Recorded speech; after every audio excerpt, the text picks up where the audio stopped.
The Bluetooth device is ready to pair.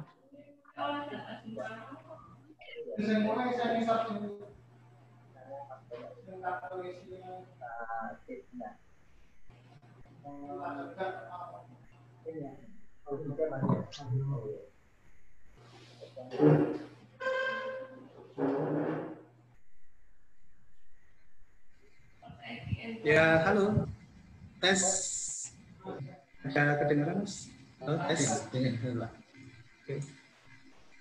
Oke, selamat pagi Bapak, Ibu semuanya. Assalamualaikum warahmatullahi wabarakatuh. Salam sejahtera untuk Bapak, Ibu semuanya. Semoga dalam keadaan sehat walafiat. Selamat pagi Pak Ade Terminanto. Selamat pagi, Bapak. Sambil saya sapa Pak Roberto Agiomen, apakah masih on, Pak? Di layar saya. Selamat pagi. Alhamdulillah, Bapak. Ini saya cek satu-satu. Ada Bu Rini Radikun. Bu Rini ada? Selamat pagi, Pak. Selamat pagi, Mbak Rini. Bisa ini kok gambar di saya belum muncul ya? Halo, Mbak. Sudah, Pak. Sudah. Oke. Terima kasih, Mbak Rini. Selamat bergabung. Ini kita pakai seragam sama nih pagi ini. Jadi kita bernostalgia kembali setelah agak vakum beberapa waktu yang lalu. Ketemu di offline sudah nggak mungkin lagi karena kondisi begini. Kita bisa join kembali di udara. Mudah-mudahan tetap masih bisa berkontribusi ya, Mbak ya. Iya, Pak. Amin. Amin. Insya Allah. Terima kasih Bapak Ibu sekalian. Waktu sudah menunjukkan 9.01 sesuai dengan jadwal yang sudah kita buat, kita susun. Pagi ini Alhamdulillah sesuai dengan jadwal kita akan mulai acara kita di MVIA Talk. Baik, Bapak Ibu sekalian, mungkin sebagai awalan pengantar, sedikit mengenalkan MVIA ini berdiri di tanggal 21 Mei 2017, dideklarasikan di Kuala Lumpur ketika ada Microfinance Summit yang waktu itu diinisiasi oleh teman-teman dari seluruh praktisi, akademisi, dan sekaligus para peneliti di microfinance.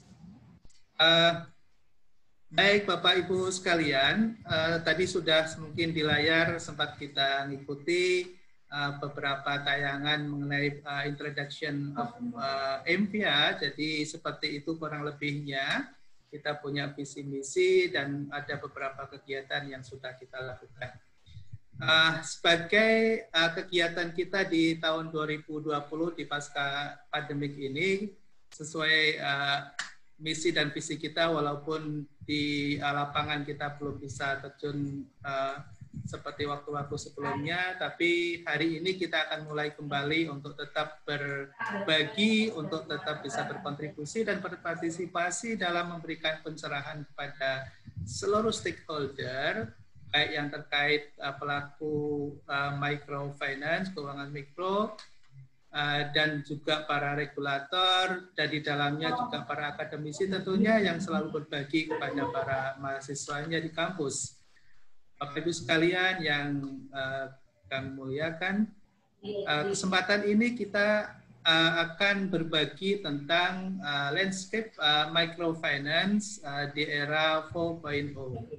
Kita ada 8 series yang kita rencanakan di kegiatan webinar sampai akhir tahun 2020 ini. Di setiap event kita akan menampilkan rekan-rekan kita sendiri dari MVIA, baik pembina maupun pengurus. Dan mungkin ada sebagian yang kita undang secara khusus terkait dengan beberapa tema yang sangat spesial nanti, yaitu dari BRI Microfinance Center, BMC, dan beberapa dari praktisi yang belum sempat bergabung di MVIA. Baik, Bapak Ibu, sebagai awalan ini landscape microfinance, ya, sebetulnya kita mau bicara kemana? Ini sebagai awal dari tema yang kita buka pada hari ini. Kita sengaja untuk memberikan gambaran secara overall bagaimana keuangan mikro itu dan bagaimana dijalankan oleh para pelaku dan bagaimana keterlibatan dari seluruh stakeholder baik masyarakat, pemerintah, akademisi maupun pihak-pihak lain. Nah, sebelum bicara ke situ, Bapak Ibu sedikit mengantarkan microfinance biar tidak misleading ya, tidak kita salah paham juga. Keuangan mikro itu sebetulnya apa gitu ya. Keuangan mikro ini sebetulnya kita nggak bicara tentang institusi, tapi bicara tentang layanan keuangan yang diberikan atau ditujukan kepada micro enterprises atau masyarakat berpenghasilan rendah. Jadi pertanyaannya, siapakah pelaku keuangan mikro? Ya bisa lembaga formal maupun informal. Kalau yang formal bisa dalam bentuk institusi keuangan perbankan, bisa juga dijalankan oleh koperasi. Atau kita sebut dengan semi informal yang dijalankan oleh beberapa lembaga swadaya masyarakat yang belum berbadan hukum. Ya, ketika ada lembaga yang melayani masyarakat dalam bidang keuangan yang khususnya ditujukan kepada masyarakat berpenghasilan rendah, maka disitulah yang kita sebut dengan microfinance. Gitu ya. Terus bentuk produknya apa? Bentuk produknya bisa berupa tabungan, orang menabung gitu ya.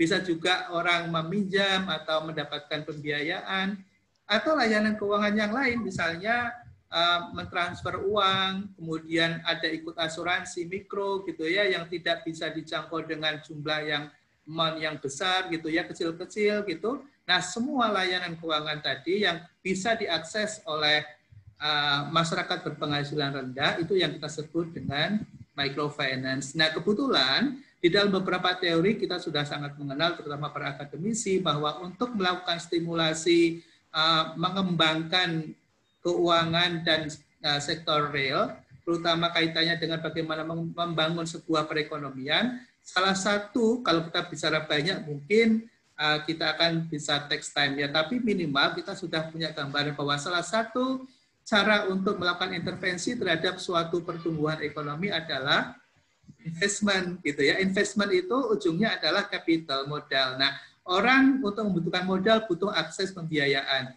Nah, butuh akses pembiayaan ketika lembaga formal tidak kemudian memberikan ruang kepada masyarakat micro enterprises, kepada masyarakat berpenghasilan rendah, karena tidak bankable, maka lembaga keuangan mikro lah yang memberikan pelayanan gitu ya. Jadi kalau bicara tentang koperasi simak pinjam ini, keuangan mikro bukan ketika dia memberikan layanan kepada keuangan mikro, maka merupakan bagian dari microfinance institution. Berarti koperasi juga bagian dari bahasan dan objek yang saat ini kita sedang mau diskusikan. Begitu ya. Baik Bapak Ibu sekalian, itu sebagai pengantar. Nah, sekarang bagaimana landscape-nya nanti akan dibongkar habis nih ya sama para narasumber kita yang luar biasa yang hari ini juga sudah join di tengah-tengah kita.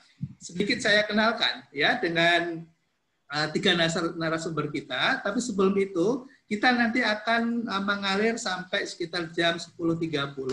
Nanti setiap narasumber akan memberikan presentasinya sekitar 20 menit.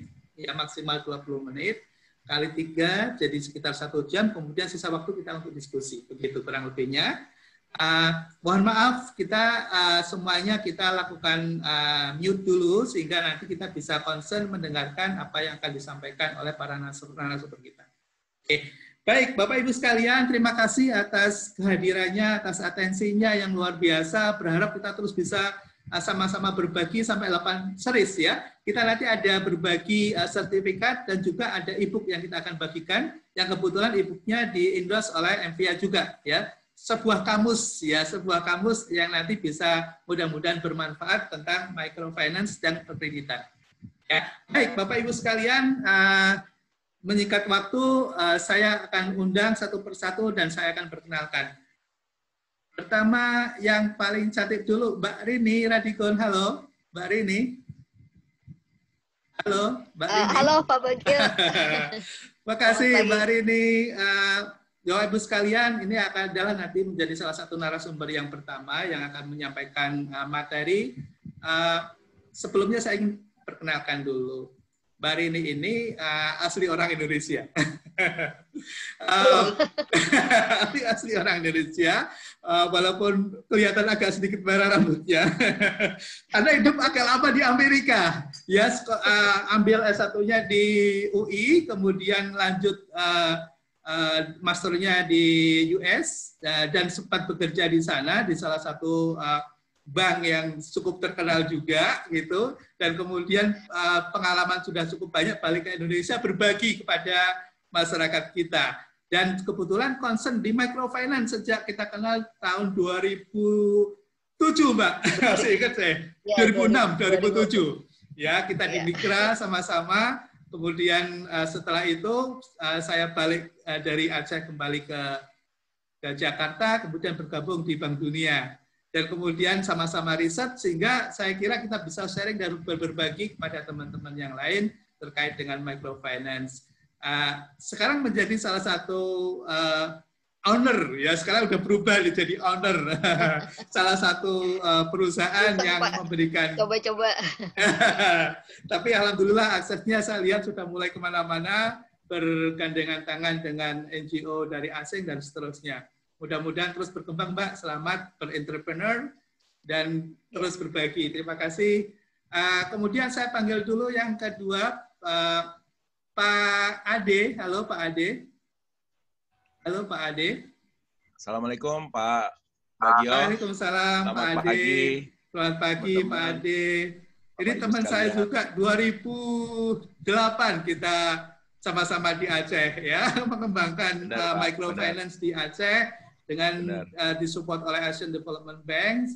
Kemudian balik lagi ke Jakarta. Sebelumnya Pak Ade ini bermalang melintang di dunia perbankan, pernah di Bank Mandiri dan kemudian di perusahaan pembiayaan, dan terus sampai sekarang masih concern di microfinance dan bergabung sebagai konsultan dan analis di LPPI ya Pak ya. Benar, dan Pak. Sekarang juga dosen juga di UIN Syarif Hidayatullah Jakarta. Terima kasih Pak Ade. Mungkin yang terakhir saya mau sapa dulu Pak Robert. Pak Roberto. Ya, Pak Bagio. Selamat pagi Bapak. Sehat selalu. Pagi, sedikit izin mengenalkan ke teman-teman yang lain sambil perkenalan, karena kan kita ini bukan nggak formal nih Pak, kita untuk saling sharing, untuk berdiskusi, berbagi pada teman-teman yang kita bisa gabung di sini. Baik, Pak Roberto ini Bapak Ibu sekalian, beliau dari Ambon ya, tapi cakep banget. Ya memang cakep ya, kita memang luar biasa dengan penuh ragam gitu ya Indonesia ini. Dan apa namanya, disinilah kita keragaman tanpa mengenal batas apapun. Yang penting kita punya visi Indonesia, dan beliau ini kebetulan S1, S2, dan S3 konsisten di UGM. Dan kemudian bicara tentang microfinance, memang dari dulu beliau sangat concern sampai kemudian sekarang di Otoritas Jasa Keuangan sebagai analis senior yang saya kira sudah banyak yang sudah mengenal beliau. Nanti kita bisa kenalkan dengan berbagai buku beliau. Dalam kesempatan yang lain kita bisa bongkar ya Pak ya. Kita bisa bedah buku ini Pak. Pak Rob itu udah berapa Pak buku Pak? 14 Pak.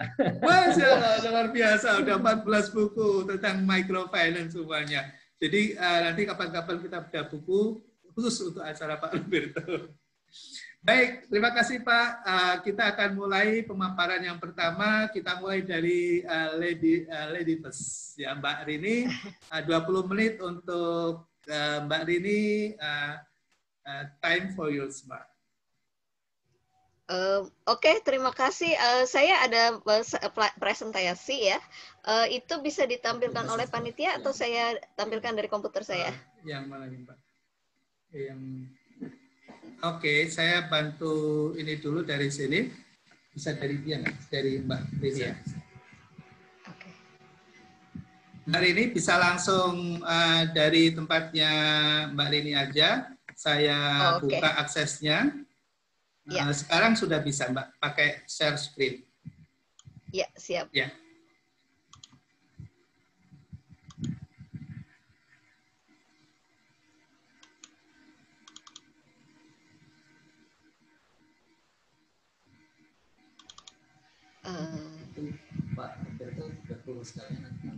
Ya, oke.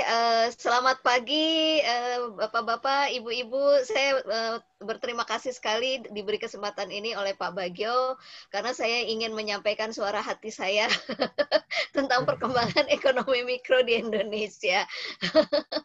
Jadi kebetulan saya dapat kesempatan pertama nih, jadi senang banget gitu karena untuk hari ini saya ingin menyampaikan sudut pandangnya itu dari UMKM. Ya, dan walaupun kita bicara tentang keuangan mikro, tapi kita harus ingat bahwa UMKM ini adalah target yang diharapkan menjadi penerima dan mendapatkan kemanfaatan dari ekonomi keuangan mikro.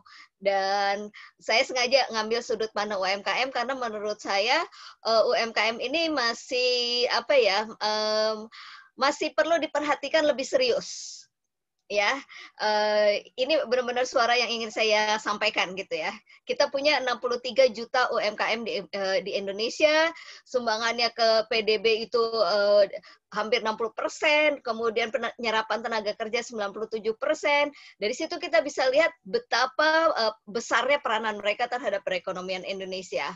Nah, selama ini tema utama pengembangan UMKM adalah access to finance. Makanya tadi yang seperti diterangkan oleh Pak Bagio, keuangan mikro itu menjadi salah satu cara untuk mengatasi kemiskinan. Ya, tetapi kalau menurut saya akses keuangan ini tidak bisa berjalan sendiri. Karena UMKM itu juga membutuhkan akses pasar, akses informasi, pemberdayaan, pengembangan rantai nilai, dan masih banyak aspek-aspek lain yang perlu diperhatikan dalam rangka pemberdayaan UMKM. Nah, terutama sekarang ini ya, jadi UMKM kita lihat tadi peranannya sangat besar sekali. Waktu tahun 98 itu kalau nggak ada UMKM mungkin Indonesia udah anjlok ya. UMKM lah yang menyebabkan Indonesia mampu bertahan. Nah, sekarang kita punya COVID, ini sebagai krisis yang tidak terbayangkan sebelumnya, yang paling terkena dampak adalah UMKM. Dan kita harus ingat bahwa 90% dari UMKM adalah usaha mikro. Nah, ini suatu hal yang perlu kita perhatikan, karena para pelaku usaha mikro ini umumnya bukan berbisnis karena dengan senang hati gitu ya, karena tapi lebih karena keterpaksaan, karena mereka tidak ada pilihan. Jadi mereka melakukan bisnis itu untuk bertahan hidup. Sementara untuk bisa berhasil dalam bisnis itu kita ya memerlukan keterampilan, pengetahuan, bahkan perlu karakter ya, daya juang yang besar gitu. Nah, itu perlu diberdayakan, perlu dipendampingan supaya mereka mampu mencapai persyaratan tersebut. Seperti itu. Nah, jadi perkembangan terakhir ini kita bisa memanfaatkan situasi terakhir ya. Sebelum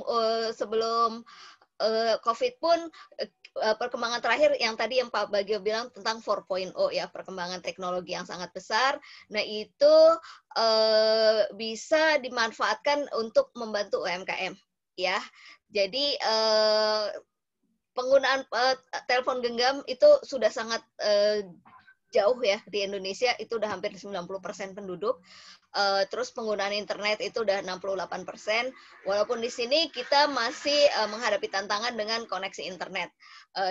Kita nggak usah ngomong jauh-jauh dengan daerah-daerah pelosok ya, yang sinyalnya timbul tenggelam. Kadang-kadang kita di Jakarta aja, termasuk saya di rumah dengan WiFi aja, kadang-kadang koneksinya kacau gitu ya. Jadi ini tantangan berat yang terkait dengan perkembangan teknologi. Nah, dengan adanya social distancing ya, sekarang kita apa-apa semuanya online akibat COVID ini. Nah, UMKM jadi harus semakin memperhatikan, nggak bisa lagi diabaikan pentingnya pemasaran digital, pentingnya pembayaran digital, kemudian meeting secara online, kemudian aspek-aspek lain yang berkomunikasi untuk berbasis internet. Jadi ini suatu tantangan yang dihadapi UMKM dalam perkembangan teknologi. Nah, bagaimana pemberdayaan dapat dilakukan kepada UMKM terkait dengan akses keuangan? Itu salah satu tool yang banyak digunakan adalah financial education, pendidikan pengelolaan keuangan. Nah, tapi Kalau menurut saya, literasi keuangan itu jangan hanya terbatas pada jasa keuangan. Ya, jadi yang saya tahu itu kebanyakan pada saat kita bicara financial education itu adalah bagaimana mereka bisa menggunakan jasa keuangan. Tetapi yang lebih penting sungguhnya di sini adalah bagaimana mereka bisa mengelola uang untuk meningkatkan kesejahteraan dan diikuti oleh bahasa Inggrisnya itu business acumen, keterampilan bisnis, kemampuan manajemen bisnis. Nah, ini perlu ditambahkan ya, perlu diperkuat financial education ini dengan aspek kemampuan keahlian untuk pengelolaan usaha. Nah, seperti itu. Dan kemudian pemberdayaan yang diperlukan juga itu dikaitkan dengan pengembangan rantai pasok. Jadi memastikan bahwa UMKM ini punya punya jaringan yang membantu mereka dari sisi bukan hanya pemasaran tapi juga dari sisi produksi, dari sisi supply. Nah, ini bisa juga menjadi titik di mana kita bisa melakukan pemberdayaan kepada UMKM. Nah, bagaimana itu bisa dilakukan terkait dengan keuangan mikro? Nah, di sini saya mengajukan usulan yang dibuat oleh Kane. Jadi kebetulan waktu itu saya menjadi anggota Pokja Pengembangan Koperasi dan UMKM, dan kita memberi usulan bahwa salah satu cara untuk bisa melakukan pemberdayaan kepada UMKM itu adalah dengan mengaitkan dengan usaha besar. Ya, jadi kalau istilah kerennya itu corporate buyers. Saya bisa kasih contoh itu umpamanya kayak PepsiCo gitu ya, atau Unilever, atau kayak Body Shop. Itu mereka punya program-program yang memang khusus untuk membina pemasok mereka sehingga bisa memenuhi standar internasional. Nah, ini mungkin kalau kita nggak mau pakai standar internasional, paling nggak kita ngembangin dulu deh pasar di dalam negeri ya. Tapi itu perusahaan-perusahaan besar bisa membantu proses ini. Ya tadi, jadi ini adalah yang pengembangan rantai pasok tadi.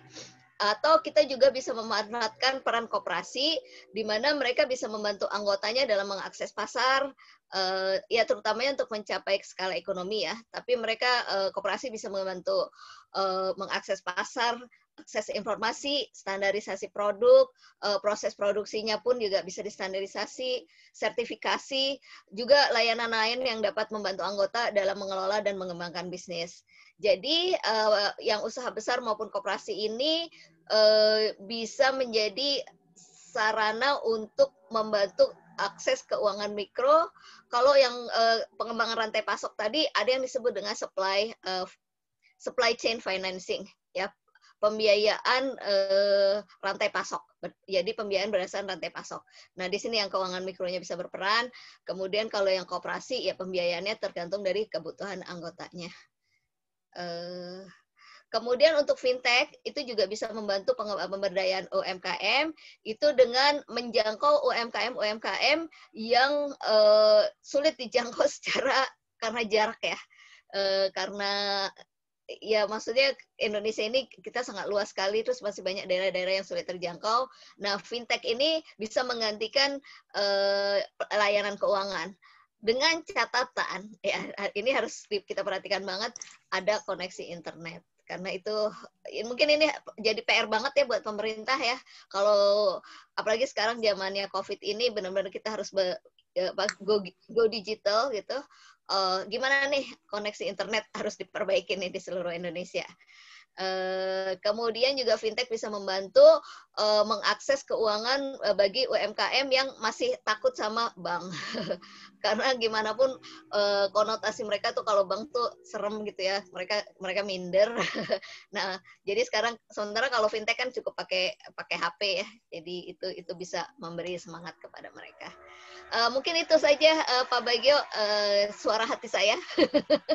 Kalau UMKM diperhatikan dan diberdayakan dari sisi akses keuangan. Terima kasih Pak Bagio. Baik, luar biasa. Kita kasih aplaus dong. Terima kasih Mbak Rini, luar biasa. Ini pengalaman panjang cuma terjadikan kurang lebih 14 menit, Mbak. Masih ada sisa waktu sebetulnya, tapi nggak apa-apa. Kita setting waktu kita untuk diskusi nanti. Saya nggak perlu menyimpulkan. Kita akan langsung pada pemaparan berikutnya. Pak Adi Tadianto. Silakan Pak Adi.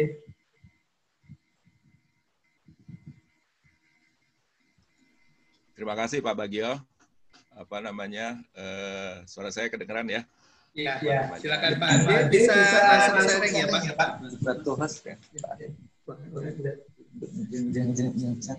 Atau mungkin minta bantuan Pak, apa namanya, tayangannya bisa dibantu Pak?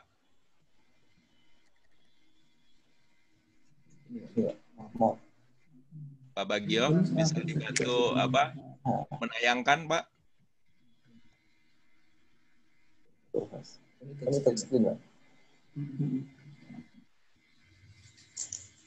Halo Pak Adi, maaf ini baru saya masukkan ke komisi. Jadi sekarang sudah bisa Pak Adi. Bisa screen dari Pak Adi.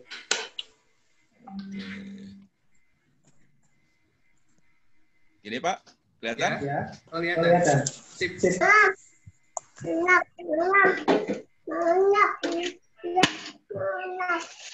Baik, terima kasih Pak Bagio atas kesempatan yang diberikan kepada saya. Ini sebetulnya saya juga malu juga nih, apa namanya, ada guru saya, Pak Bagio nih guru saya, Bu Rini guru saya, gitu kan, Pak Roberto guru saya. Jadi, tapi saya coba sama seperti Bu Rini, mencoba mengeluarkan unek-unek atau ide atau gagasan yang apa namanya yang ada di pemikiran saya. Jadi sebagai pengantar ada 3 nih, ada jumlah lembaga keuangan mikro di Indonesia semakin banyak dari segi jumlahnya maupun segi maupun ragamnya, gitu kan. Jadi sekarang lagi happening, lagi ini orang buat BMT, orang bikin apa namanya koperasi dan sebagainya, ya. Kemudian sampai tahu saya Kementerian Koperasi sudah lakukan kebijakan freeze ya, apa pembekuan kalau ngajukan izin koperasi simpan pinjam kayaknya sudah jenuh lah ya, sudah dianggap sudah banyak, jadi nggak banyak diterbitkan izinnya. Kemudian yang kedua, produk dan layanan yang ditawarkan LKM juga semakin bervariasi, Pak. Gitu. Mulai yang sifatnya generik, yang cuman simpan pinjam aja, gitu ya.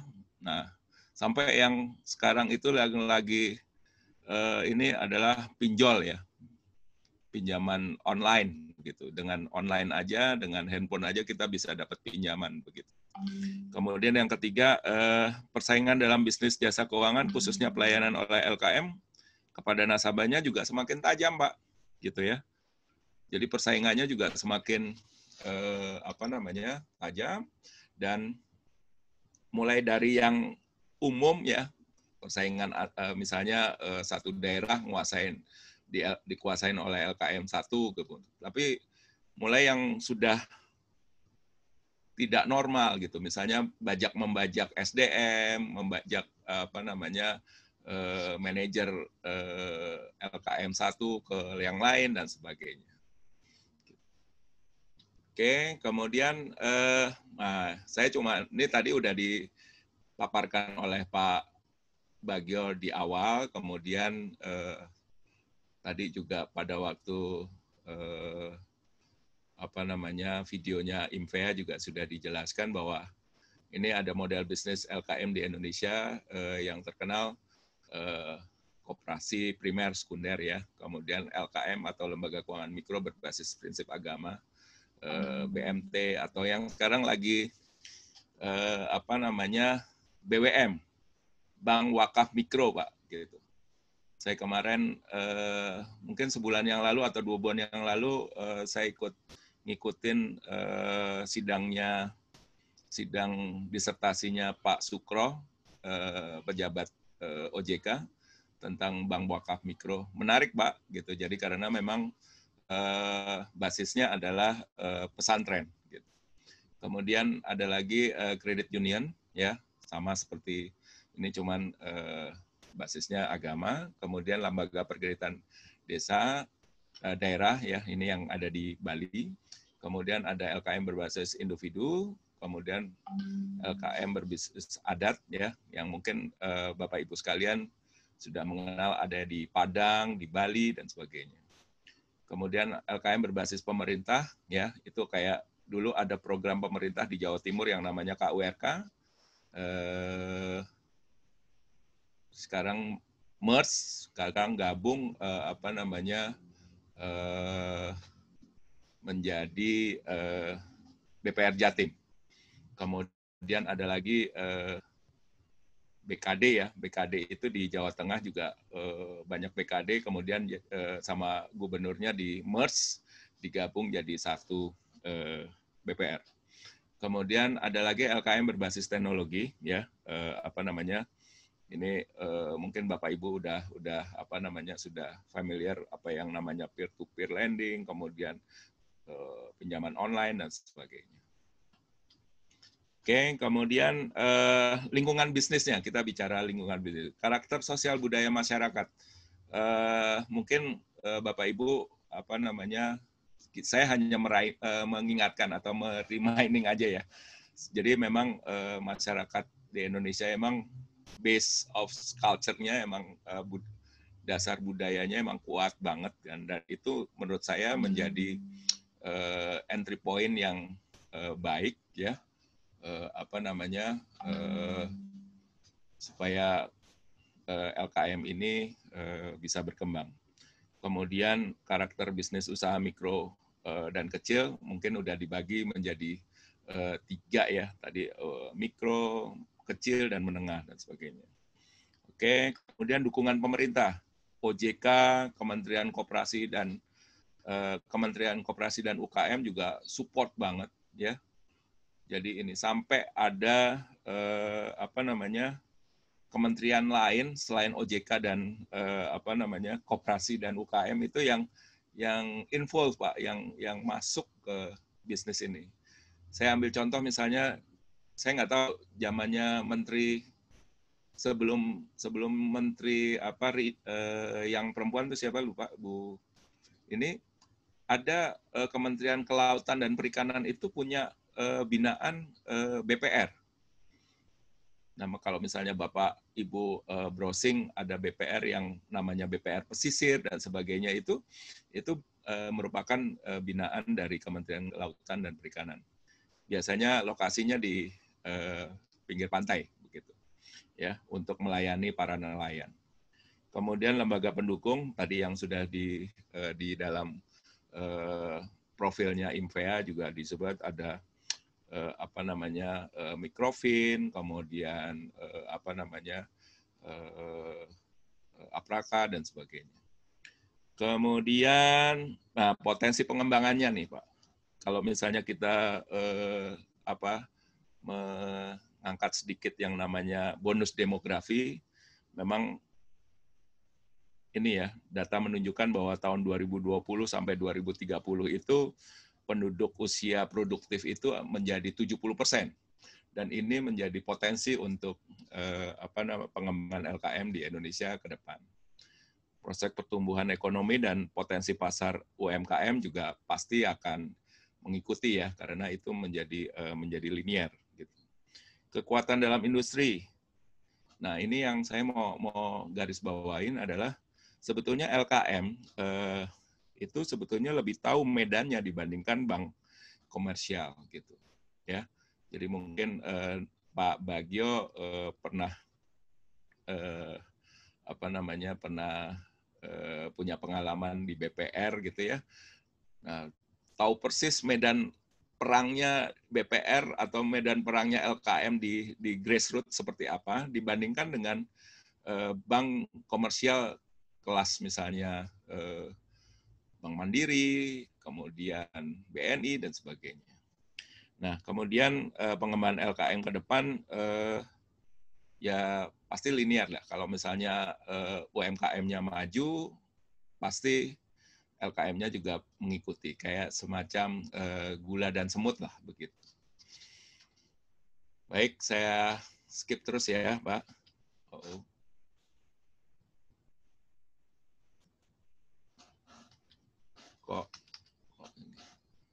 Pak Bagio bisa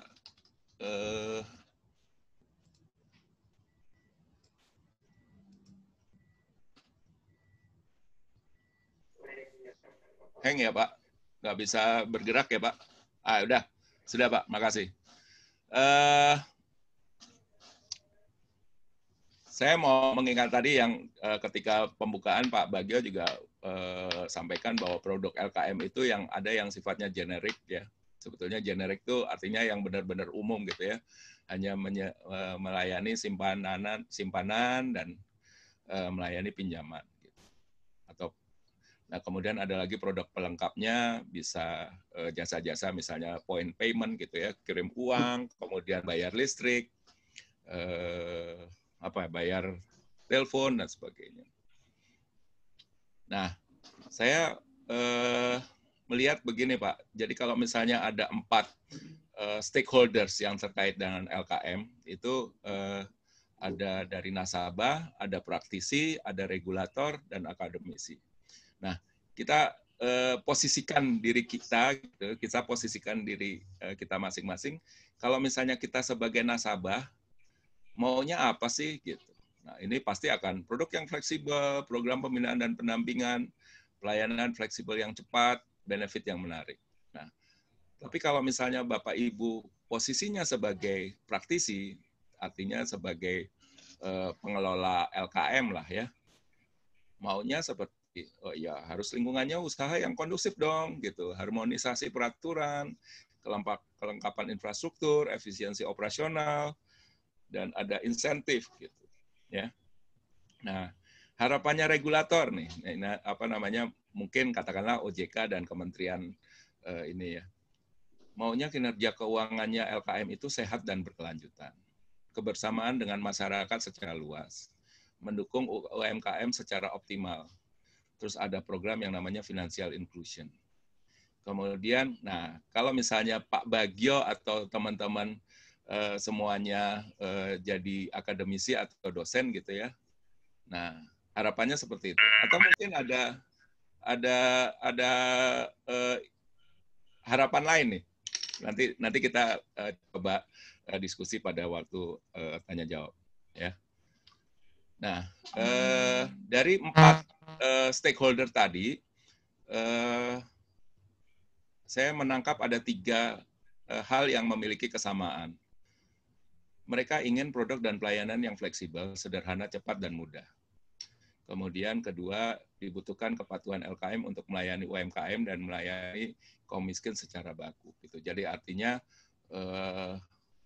ya memang kalau LKM itu diciptakan, kalau bahasa saya ya, diciptakan untuk melayani kaum miskin dan UMKM. Gitu.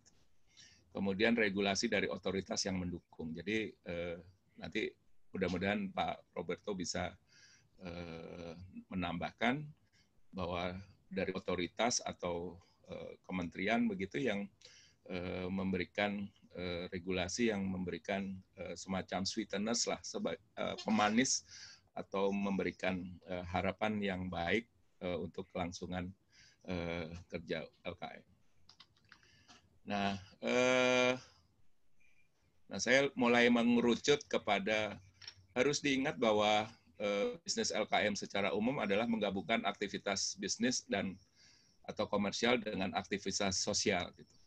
Jadi ketika saya dapat istilah double bottom line ini ketika saya kerja di Bank Andara yang nasabahnya lembaga keuangan mikro, gitu. Jadi selain Anda cari duit, gitu, Anda juga harus punya aktivitas sosial supaya balance begitu, ya.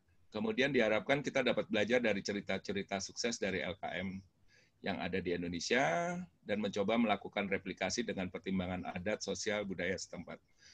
Saya pernah dikasih buku atau kayak semacam hasil risetnya Pak Bagio di Kementerian Koperasi ya Pak Bagio ya. Jadi ada tentang Kospin Jasa, tentang koperasi yang ada di Sulawesi gitu, kemudian ada kredit union yang ada di Pontianak. Saya terkesan Pak Bagio hasil risetnya dari Kementerian koperasi dan kerjasama sama World Bank kalau nggak salah ya Pak. Nah, kemudian peran pemerintah dan regulator untuk LKM harus tanggap terhadap kondisi LKM dan produknya.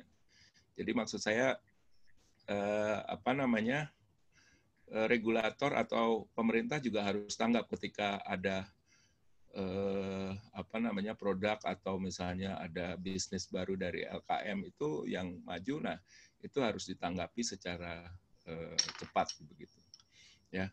Ketika saya ingat banget ketika mulai pembiayaan secara online begitu. Nah, ini underlying-nya mana nih, peraturannya gimana gitu. Nah, itu yang jadi salah. Nah, ini potensi potensi dan peluang LKM ke depan. Potensi sumber daya ya. Mungkin memang LKM itu selalu ngeluhnya nggak punya bensin, nggak punya peluru untuk perang, gitu kan.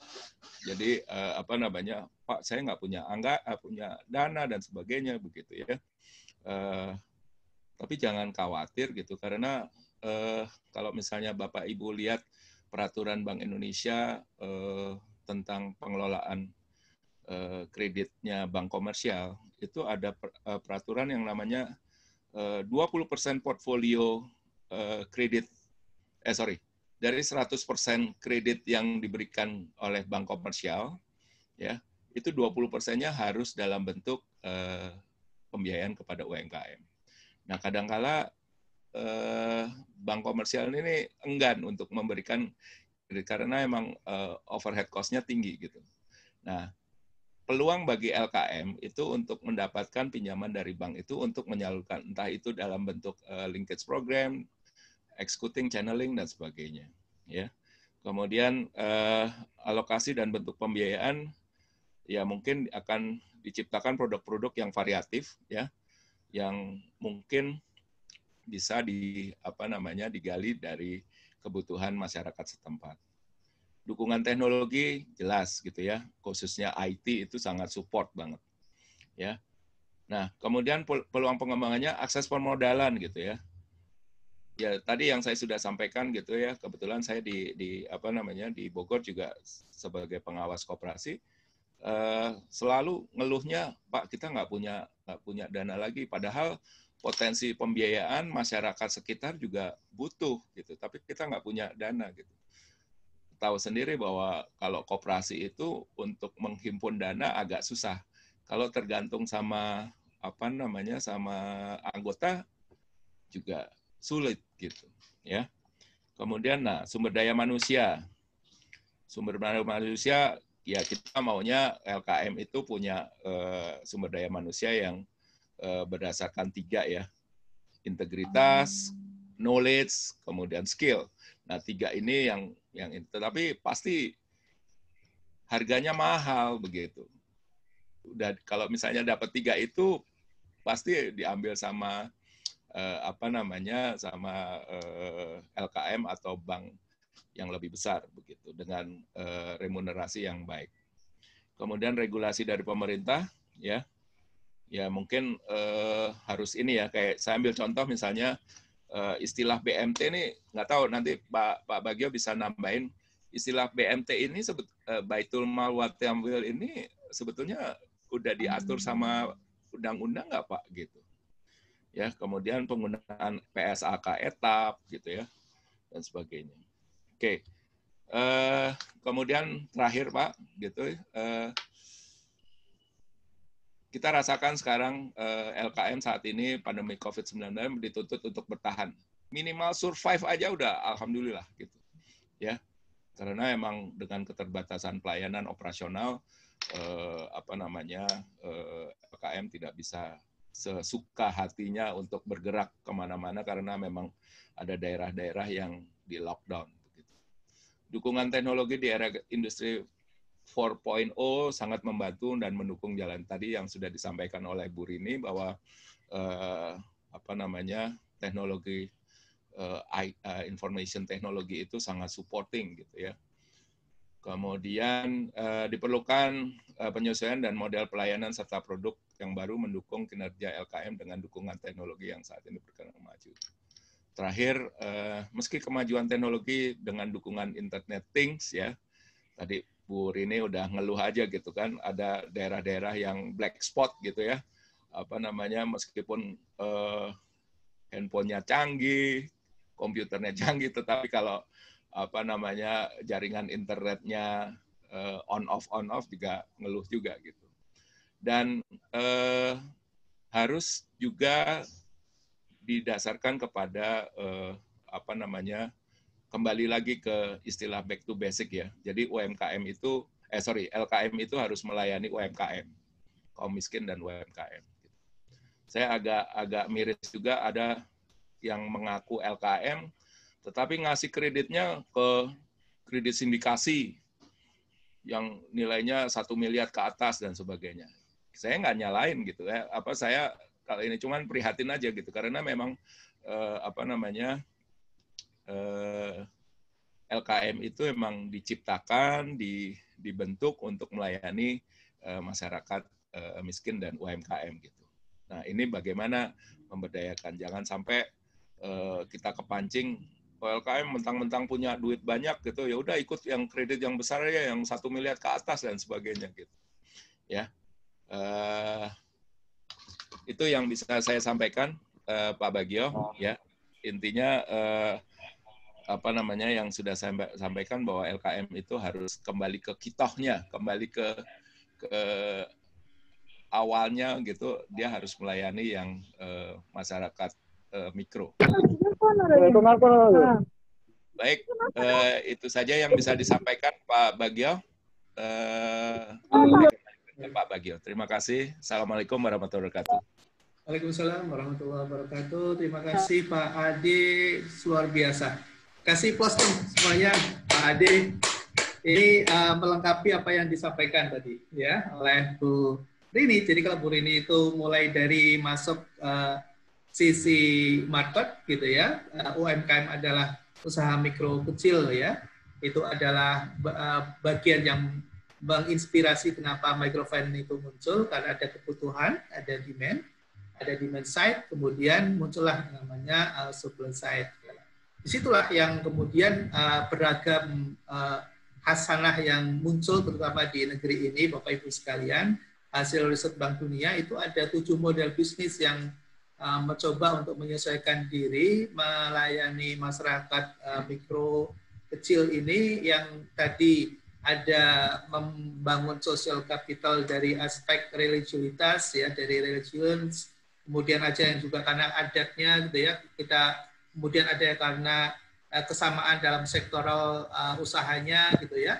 Jadi basisnya itu dibangun dengan berbagai pola yang kemudian membangun sebuah model bisnis gitu ya. Ini sangat indah sekali, dan sebetulnya kalau bagi para peneliti, akademisi, ya mahasiswa ini, kalau Anda peduli dengan orang kecil gitu ya, dengan masyarakat grassroots level gitu, di sini sebenarnya tempatnya kita untuk bisa memberikan sumbangan pemikiran.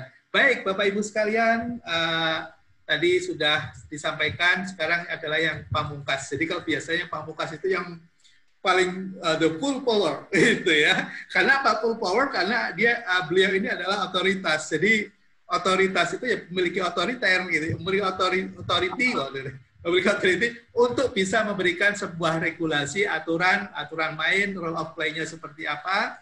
Nah, disinilah nanti Pak Roberto Akiomon akan menyampaikan bagaimana regulasi di aspek microfinance ya. Tadi Pak Ade sudah bicara tentang kompetisi, bicara tentang pelaku, modelnya gitu ya, dan bagaimana harapan dari setiap stakeholders gitu ya, dari mulai akademisi, ada harapan dari para pelaku, dari regulator gitu. Nah, sekarang bagaimana role of play-nya dan bagaimana landscape yang ada saat ini, perkembangan terakhir, ini yang kita tunggu-tunggu dari Pak Roberto.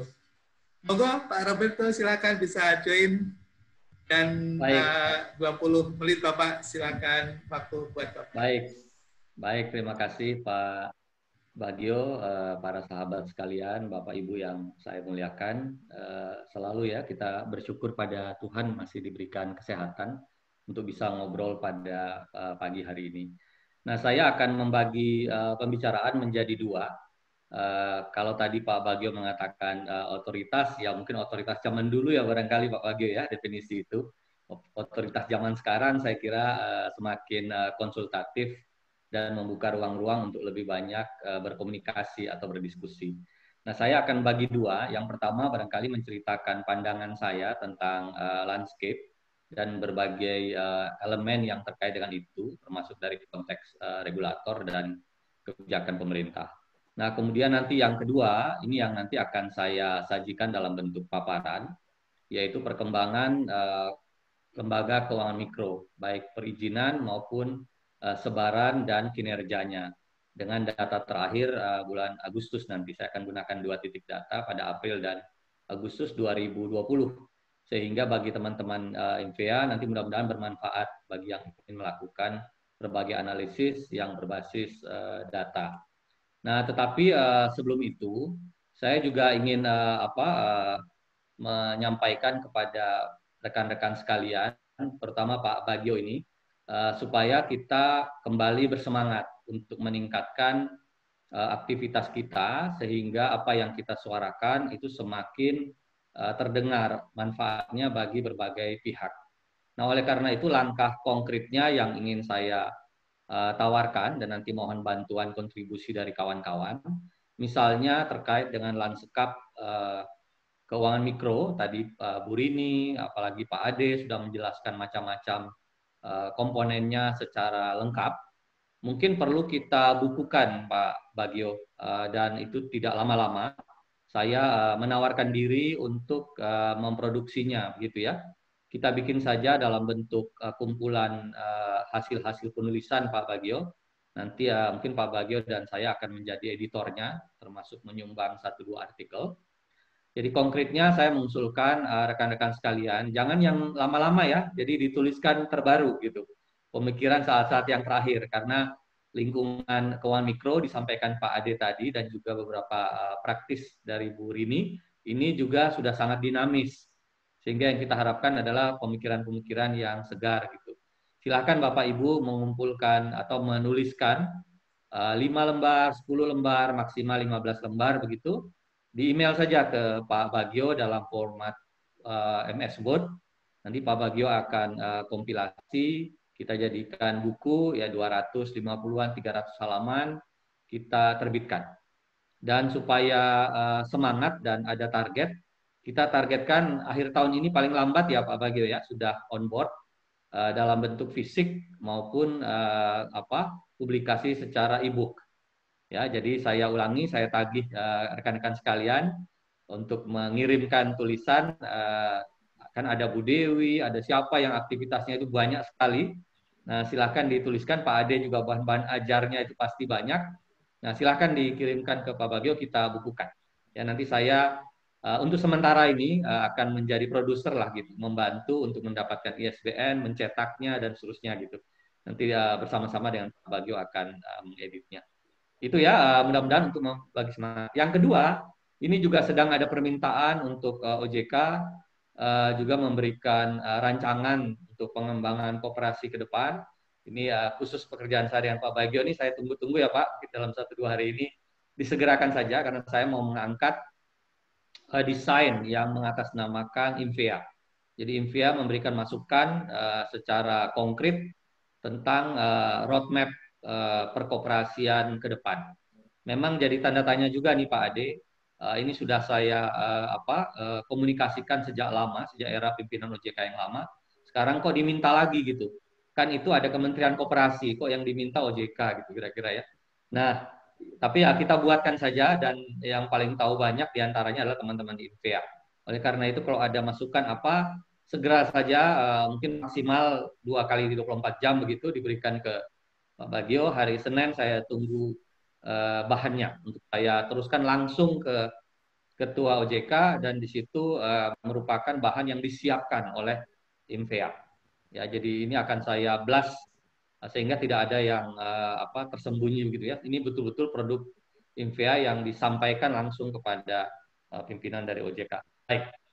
Kemudian membicarakan mengenai lanskap keuangan mikro, saya kira terminologi ini terminologi yang digunakan dalam ilmu planologi, ya, tata ruang, arsitek, ya, dan khususnya pertamanan. Ya, saya masih ingat kalau seorang membuat taman, ya, membantu kita membuat taman, biasanya dia lalu menggambar lanskapnya atau landscape-nya. Nah, terdiri dari elemen-elemen tanaman dan hiasan-hiasan ornamen lain sehingga dia menjadi harmoni, menjadi indah.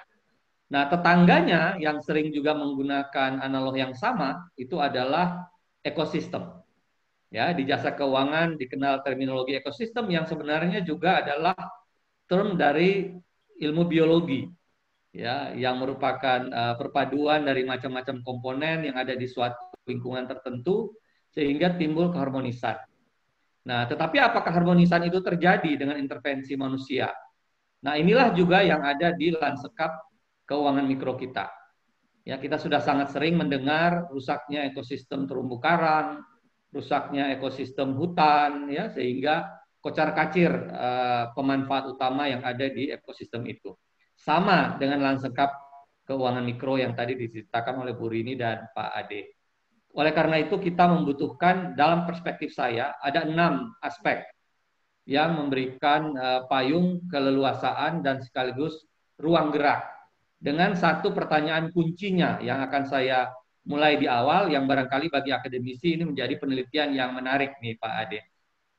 Yang pertama, pertanyaannya yang secara khusus adalah, apakah urusan mengelola masyarakat susah, berpendapatan menengah ke bawah, terutama masyarakat kecil dan bahkan miskin, usaha-usaha yang mengelola dana ultra mikro, mikro dan kecil, ini memang semata-mata urusan dari lembaga-lembaga keuangan berskala kecil. Ya, apakah mereka mampu melaksanakannya secara optimal? Nah, yang kedua, apakah itu lebih baik dilaksanakan saja oleh perusahaan-perusahaan yang berskala besar, yang punya jejaring luas, tadi disinggung Pak Ade juga kan di bagian akhir, punya jejaring luas, punya modal besar, punya teknologi. Ya, nah ini saya buka saja pertanyaannya untuk nanti mungkin jadi bahan tulisan. Tidak akan saya jawab di sini karena mungkin bahan kuliah. Ya, itu yang dihadapi sekarang. Ya, ada satu benang merahnya untuk dua hal itu. Ya, yaitu terminologi kolaborasi. Ya, karena yang kecil tidak akan bisa mengoptimalkan untuk melakukan banyak hal, tidak punya macam-macam. Yang besar juga tidak mengenal, yang tadi disebut Bu Rini dan Pak Ade juga, tidak mengenal karakteristik secara lugas, membutuhkan yang kecil untuk day to day bekerja di lapangan. Nah, inilah yang sedang dikembangkan, yang nanti saya jelaskan dalam lanskapnya itu. Nah, lanskap kita ini komponennya banyak sekali. Ya, saya tidak ingin membuatnya menjadi suatu diagramatikal gitu, karena saya buat menjadi diagram, nanti oleh Pak Bagio itu dianggap arahan kebijakan dari regulator gitu ya. Jadi tidak usah saya gambarkan, saya cerita sajalah. Jadi ada elemen masyarakat di sana yang terdiri dari individu dan kelompok. Ya, masyarakat pada berbagai strata. Di dalam lanskap itu ada juga lembaga-lembaga atau usaha-usaha skala ultra mikro, mikro, dan kecil. Karena konteks kita adalah keuangan mikro. Kemudian ada lembaga-lembaga keuangan yang berskala sangat kecil dan kecil. Ada LHR, ada koperasi, ada BPR, ya, yang beroperasi secara konvensional maupun syariah. Ya, lalu ada bank-bank di sana, ya, bank umum yang sifatnya himbara, mengemban misi pemerintah, ada bank swasta, asing, swasta nasional, lalu ada lembaga-lembaga yang sifatnya non-bank, yang beroperasi dalam konteks non-bank. Ada multi-finance, venture capital, fintech, peer-to-peer lending, dan lain sebagainya. Lalu ada akademisi, peneliti, ada juga regulator di sana. Nah, ini yang saya maksudkan, kalau dia tidak tertata secara indah, dan masing-masing melakukan intervensi tidak secara proporsional, maka lanskap atau ekosistem itu tentu saja dalam perjalanannya akan banyak mengalami gangguan. Dan kerusakannya itu bisa permanen, yang mungkin sudah sulit bagi kita untuk kembali. Ya, saya kira bagi teman-teman yang lama mempelajari keuangan mikro, kadang-kadang kalau kita renung-renungkan, ini cukup sulit untuk kita kembali ke hulu, lalu mencari menatanya dari awal lagi seperti apa gitu. Karena sudah begitu banyak kerumitan. Tapi bukan itu konteksnya yang kita bicarakan pada hari ini. Nah, oleh karena itu yang terakhir, sebelum saya masuk ke paparan data secara singkat, adalah aspek-aspek yang harus diperhatikan. Saya mendefinisikan bahwa ada elemen yang pertama pada aras strategis, aras yang sifatnya strategis. Bentuknya adalah payung kebijakan, langkah-langkah yang ditempuh oleh kelembagaan-kelembagaan yang punya wewenang besar. Ya, tatarannya adalah tataran strategis. Pembuatan roadmap, pembuatan regulasi, pembuatan peraturan menteri, dan lain-lain. Kemudian ada yang saya sebut sebagai ilmu pengetahuan dan human capital, knowledge and human capital, ilmu pengetahuan dan sumber daya manusia. Sudah banyak juga dan selalu disinggung oleh berbagai pihak terkait dengan perlunya perbaikan dalam konteks ini untuk keuangan mikro. Tadi Pak Bagio di depan sudah meluruskan, sehingga konteks kita harus berjalan pada aras yang benar ketika membicarakan keuangan mikro. Keuangan mikro selalu saya katakan bukan hanya bicara uang kecil, tetapi membicarakan local wisdom, membicarakan aspek pemberdayaan, membicarakan intermediasi sosial. Jadi kalau hanya sekedar membuat skema uang kecil, BRI konteksnya, tanpa memperhatikan aspek itu bukan keuangan mikro yang kita maksudkan. Nah, kemudian yang ketiga, pengembangan produk dan layanan. Ya, di dalam lanskap keuangan mikro tanpa adanya kemampuan melakukan diversifikasi, dan saya berbahagia banyak teman-teman yang secara langsung membina LKM pada berbagai jenisnya di lapangan yang sering saya ikuti melalui WA Group, itu langsung mengarah kepada pengembangan produk dan layanan. Karena ini dibutuhkan untuk berjalan seiring dengan perkembangan peradaban, perubahan gaya hidup, perubahan kenyamanan konsumen, dan seterusnya. Kemudian yang keempat, ini tentang pengelolaan sistem informasi dan teknologi informasi secara khusus. Jadi MIS, NIT, Management Information System dan Teknologi Informasi. Nah, ini juga tidak bisa kita abaikan. Tadi Pak Ade, Pak Bagio sudah menyinggung, kalau sekarang Pak Bagio bilang era 4.0, that's beyond atau below 2015, Pak Bagio, Pak Ade, dan kawan-kawan. Ketika saya melakukan sejumlah penelitian untuk menuliskan buku Memahami Digital Banking, lalu ada 8 pendekatan teknologi yang kita baru sadar juga. Ketika kita belum membuat kebijakan secara paripurna, misalnya ini bocoran-bocoran saja, OJK sedang menyiapkan fleksibilitas BPR dan BPRS untuk masuk ke dalam digital. Ya, sudah sedang disiapkan roadmap-nya, POJK-nya. Kenapa? Landasannya sederhana, tadi sudah disinggung Pak Bagio, karena ngiri juga dengan bank wakaf mikro yang sudah punya dan sudah dipraktekkan digitalisasi bank wakaf mikro yang merupakan LKM syariah. Kenapa dimungkinkan? Karena tidak ada aturannya yang membatasi. Sehingga LKM, koperasi, dan BWM itu bisa melaju untuk mengembangkan digitalisasinya. BPR, bank umum, kalau bank 1 atau BPR klasifikasi usaha 2 ke bawah, nggak bisa masuk ke dalam ranah digital. Misalnya itu, sehingga kita sedang melakukan penyesuaian. Ketika kita membicarakan, tadi dikatakan ada 8 teknologi yang sedang berkembang saat ini. Kalau kita tadi menyinggung artificial intelligence untuk pengolahan data kredit scoring misalnya, terutama juga diperlukan untuk mikro, sehingga pengambilan keputusan lebih cepat, maka that's beyond 2015. Sekarang sudah dikembangkan lagi namanya cognitive artificial intelligence. Jadi ketika kita baru mulai memikirkan, kita sudah ketinggalan. Ketika orang membicarakan big data analytics, ya itu juga beyond 2015. Sejak 2015 orang sudah mengembangkan namanya predictive analytics. Sudah maju ke depan. Ketika orang membicarakan bagaimana mengoptimalkan desain rancangan 4.0, jaringan 5.0 sudah mulai diterapkan. Jadi ini selalu berkejaran dengan waktu. Tapi kita tidak perlu khawatir dengan itu. Kemudian yang terakhir, pilar yang keenam atau aspek yang keenam, karena kita the most populated country, the most Muslim populated country, maka elemen syariah. Ya, ini perlu kita kembangkan secara khusus. Ya, oleh karena itu pada Deputy Commissioner saya ketika melakukan penelitian, beliau fokus kepada pengembangan syariah. Baik, itu kira-kira perspektif saya mengenai lanskap dari keuangan mikro yang akan saya tuliskan menjadi paper. Karena waktu yang terbatas, sekarang saya paparkan mungkin 3 menit sampai 5 menit saja Pak Bagio. Perkembangan data dari LKM.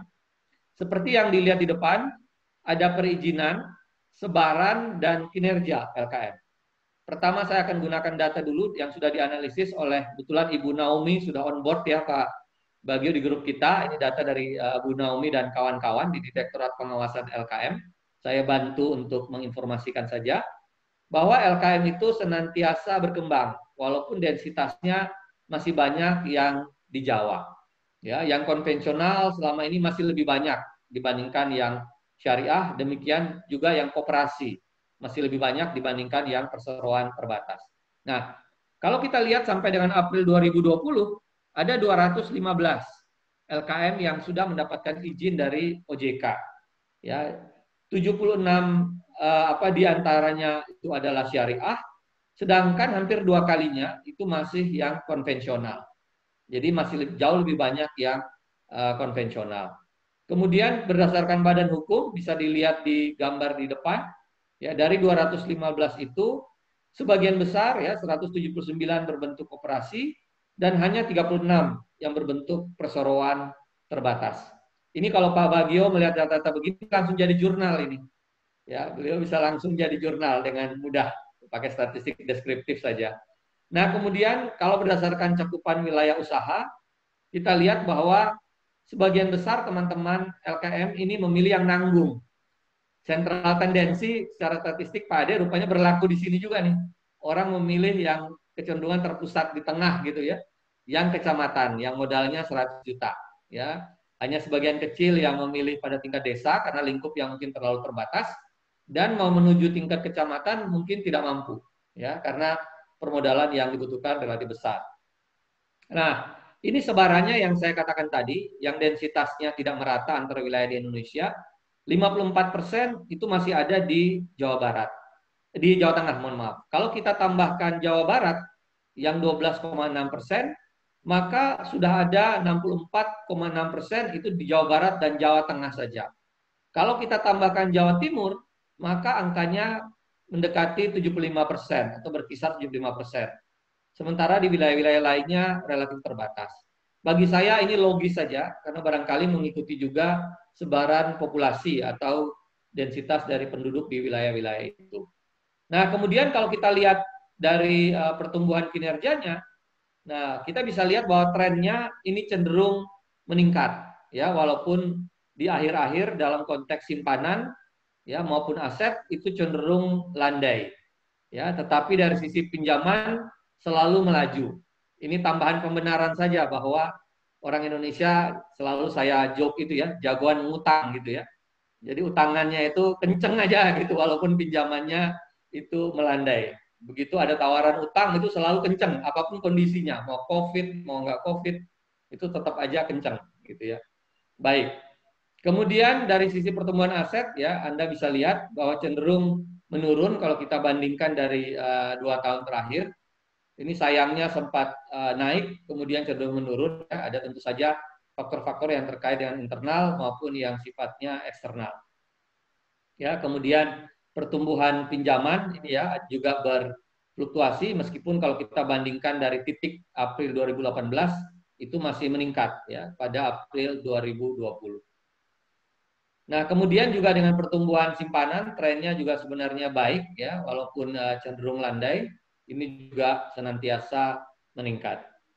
Nah, kemudian ini data yang terakhir ya, sekaligus mungkin slide terakhir yang saya sampaikan. Data yang terakhir setelah 2015 pada bulan April, jumlah LKM kita sudah menjadi 2023 yang berizin di OJK pada 31 Agustus 2020. Nah, saya ketika ditanyakan secara substansial, walaupun keseharian saya saat ini sudah menangani BPD dan BPR, tidak lagi secara khusus menangani LKM, saya tetap dalam posisi untuk menata LKM kita harus berhati-hati. Belajar dari pengalaman BPR ya Pak Ade ya. Ketika kita dulu zaman Bank Indonesia kencang untuk memberikan izin kepada BPR, sekarang kita dihadapkan oleh kerumitan-kerumitan yang tidak perlu terjadi kalau dulu kita berhati-hati. Kerumitan yang terbesar justru kerumitan yang berangkat dari local wisdom LKM Pak Ade, yaitu yang ada di Sumatera Barat. Begitu banyak kerumitan yang diciptakan dari gerakan Rp1.000 Minang maupun LPN ketika bermutasi menjadi BPR, dengan satu BPR dimiliki oleh 200 pemegang saham, dimiliki oleh pemegang saham yang entah di mana sekarang beliau berada gitu ya, kalaupun sudah ada, sudah sepuh sekali. Mau nutup pun kita nggak bisa, karena yang pemegang sahamnya itu nggak tahu di mana gitu. Itu banyak sekali ya, kita mau merger, mau konsolidasi, mau tawarkan ke investor, itu kerumitan-kerumitan itu muncul apabila kita tidak melakukan penataan yang baik ketika kita akan menggeser dari non-formal ke formal. Ini juga barangkali mewarnai lanskap keuangan mikro yang saya sebutkan menimbulkan kerumitan tadi. Sehingga untuk LKM termasuk Bank Wakaf Mikro, ini kita perlu jauh-jauh lebih hati-hati dalam konteks transparansi dan akuntabilitas, termasuk tata kelola dan kelembagaannya. Nah, Anda bisa lihat di situ.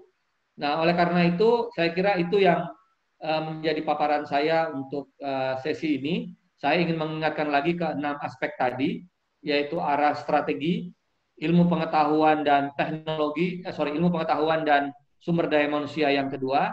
Yang ketiga adalah pengembangan produk dan layanan. Yang keempat adalah pengembangan sistem informasi manajemen dan teknologi informasi. Yang kelima adalah kelembagaan dan GRC, kelembagaan, tata kelola, manajemen risiko, dan compliance. Dan yang keenam, yang tidak kita lupakan adalah pengembangan syariah. Nah, 6 elemen inilah yang menurut saya menjadi pilar yang perlu kita dorong dalam rangka menata kembali lanskap keuangan mikro. Nah, mungkin demikian dari saya, Pak Bagio. Saya kembalikan dan kita bisa berdiskusi selanjutnya. Terima kasih atas perhatian rekan-rekan sekalian. Baik, terima kasih Pak Roberto. Kita kasih aplaus semuanya, luar biasa. Terima kasih Pak. Jadi ini satu hal yang kita harapkan, yang kita tunggu nih, angka-angka ini. Jadi 1-2 hari jadi satu artikel jurnal nih Pak. Oke, terima kasih Bapak Ibu semuanya yang sudah bersedia dan berkenan untuk mendengarkan pemaparan dari para narasumber kita yang luar biasa. Dari mulai Bu Rini Radikun, Pak Ade Terminato, kemudian Pak Roberto Aguimen. Nah, pada kesempatan ini kita ada waktu ya, untuk bisa diskusi dengan cara pertama bisa melakukan hand raise. Jadi bisa angkat tangan lewat mic aja. Nanti kita akan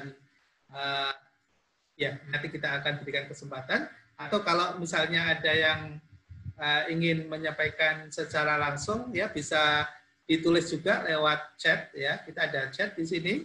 Mungkin bagi yang belum terbiasa boleh lihat di bawah ya, ada tulisan chat. Nah, kita bisa klik dan kemudian kita bisa ketik di situ. Nanti kita akan baca dan kemudian kita akan gilirkan untuk menyampaikan. Nanti saya bisa bantu menyampaikan kepada narasumber. Pertama ditujukan kepada siapa ya, kemudian setelah itu pertanyaannya apa. Langsung saja tutup poin sehingga kita bisa mengefisienkan waktu. Baik. Bapak Ibu sekalian, saudara semuanya yang sudah menyimak pembicaraan kita dari narasumber pertama sampai yang tadi dipamungkasi oleh Pak Roberto, saya persilahkan kepada peserta, pada audiens untuk menanyakan, boleh diketik ya, boleh diketik pakai chat ya, dan juga bisa lakukan hand raise, ya bisa angkat tangan dan kita bisa lihat nanti di dalam media kita, di layar video kita, dan tentunya nanti bisa ini sudah masuk Pak Willy yang akan menanyakan kepada Pak Roberto. Silakan Mas Willy, bisa diketik atau mau langsung bicara dengan beliau. Silakan Mas Willy. Oke, belum bisa masuk. Oke, saya lihat di sini ada pertanyaan dari Pak Warasabon. Tadi melihat dari pemaparan Pak Ade kelihatannya sangat menarik. Ada menanyakan kredit union merupakan LKM berbasis prinsip agama gitu.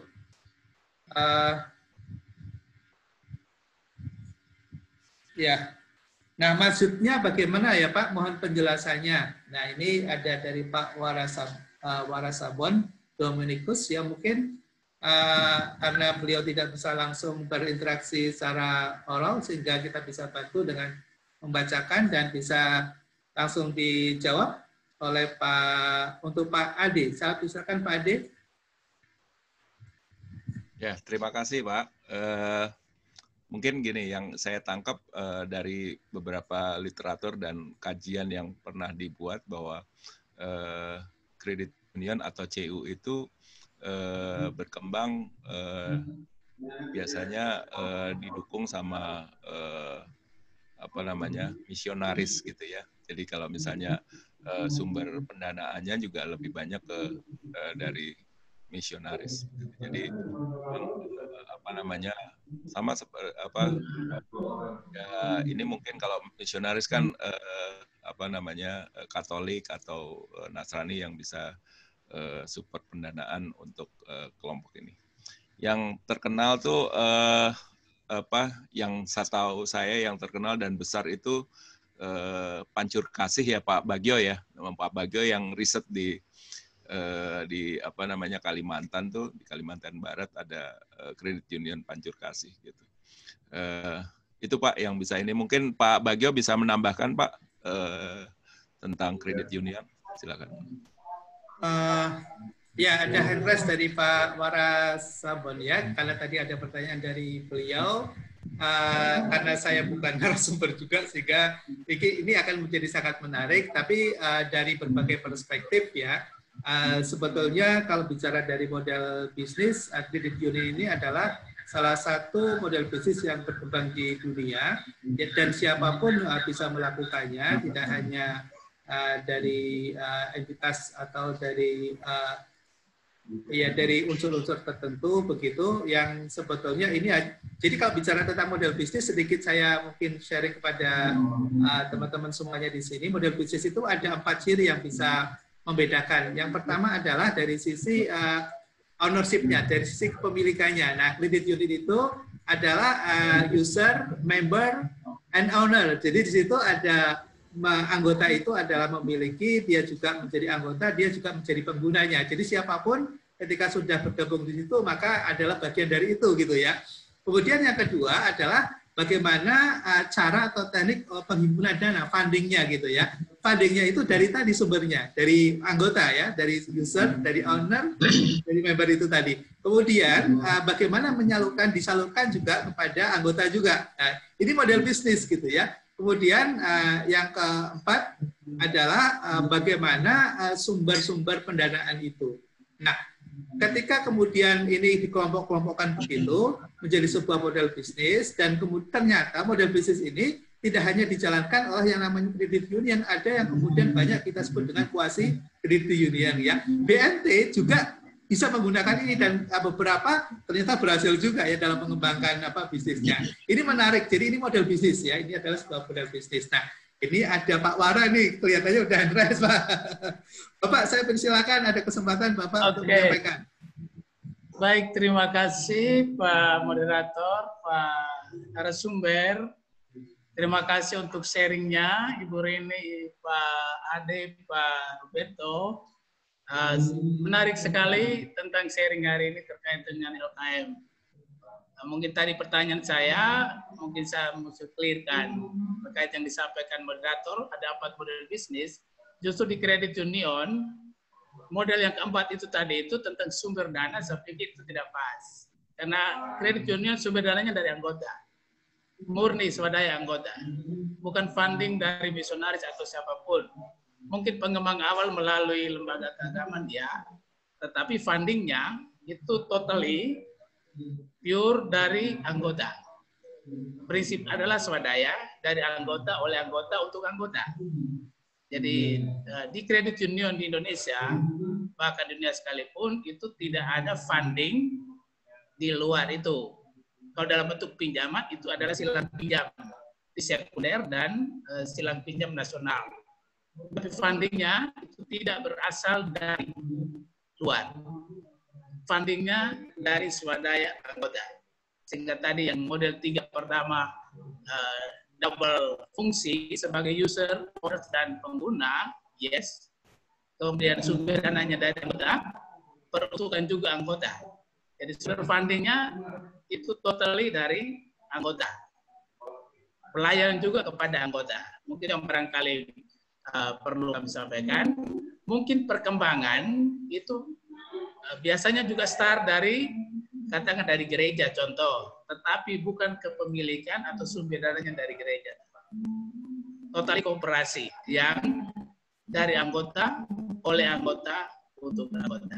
Barangkali bisa kami jelaskan. Saya Ketua Kopdit Koperasi Kredit Serviam di Kupang, juga Wakil Ketua Inkopdit.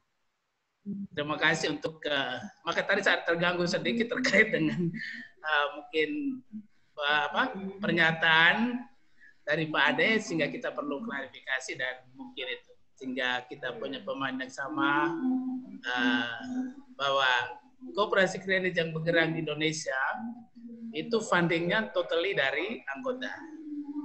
Prinsipnya adalah swadaya, dari, oleh, dan untuk.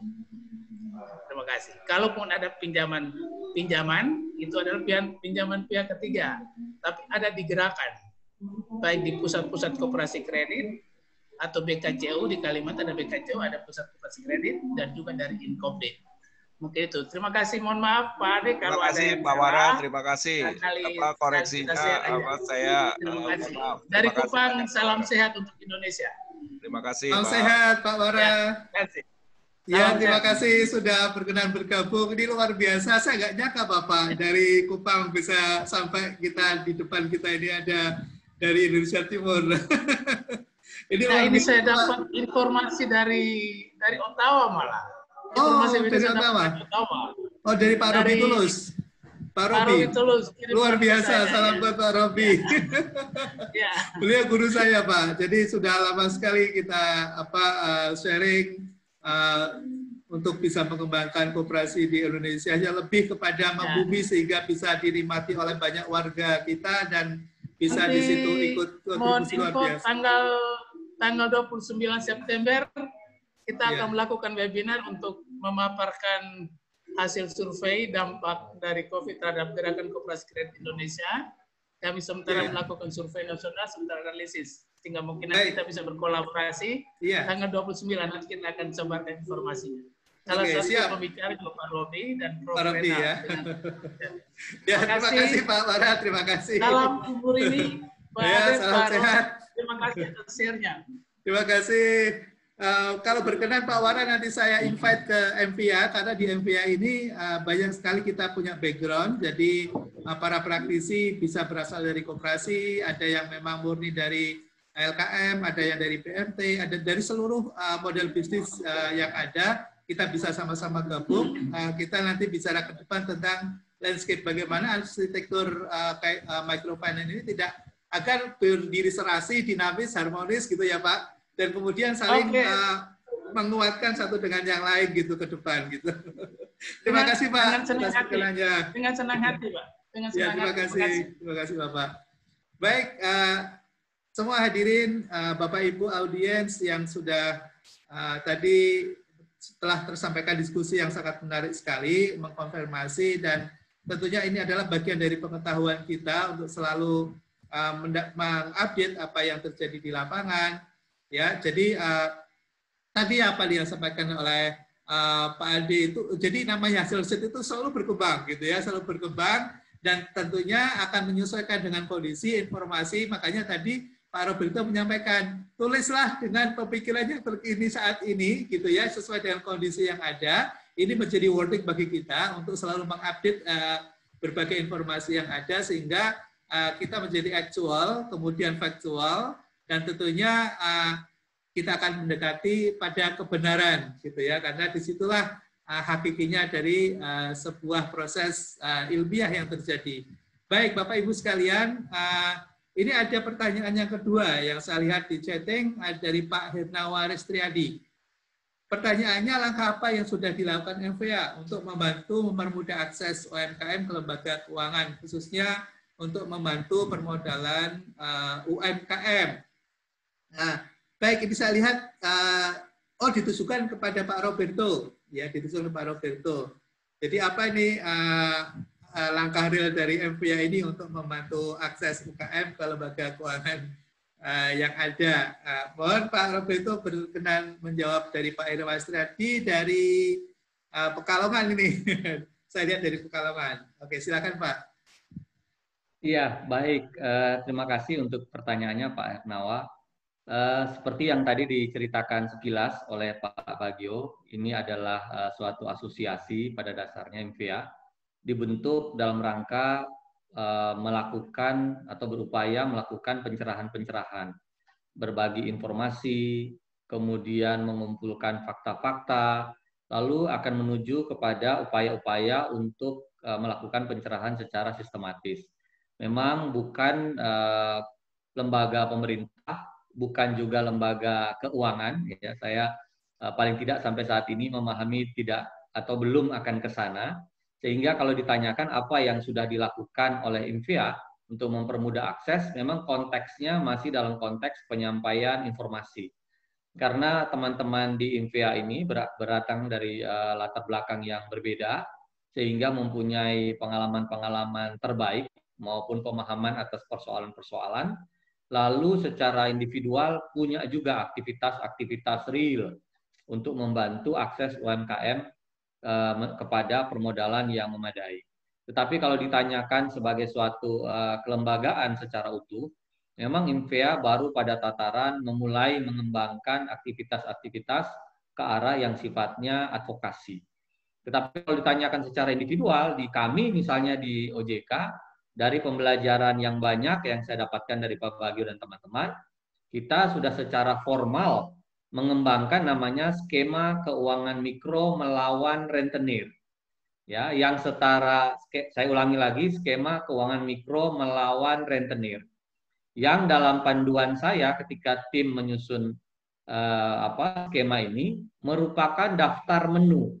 Jadi saya menamakannya seperti menu atau resep, berisi segala macam skema keuangan mikro yang dibutuhkan oleh para pelaku di lapangan, termasuk bagaimana cara mengaksesnya. Nah, kemudian memastikan informasinya sampai kepada UMK bagaimana? Kita memiliki di setiap provinsi kabupaten kota namanya tim percepatan akses keuangan daerah.